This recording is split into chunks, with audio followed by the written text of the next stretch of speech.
अमृत वचन राष्ट्रीय स्वयंसेवक संघर कार्य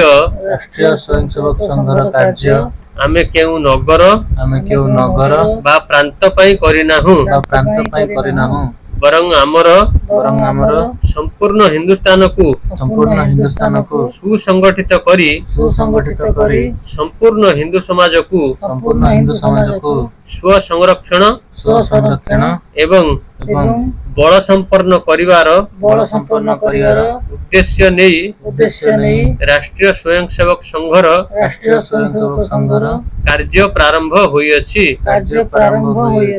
जदि एही समाज असंगठित एवं विशृंखलित रहिबो तेबे भविष्यत रे एहार अस्तित्व समाप्त हो जाई हिंदू संस्कृतिर नाम ओ संकेत मध्य विलुप्त होई जीवो। परम पूजनीय डॉक्टर जी।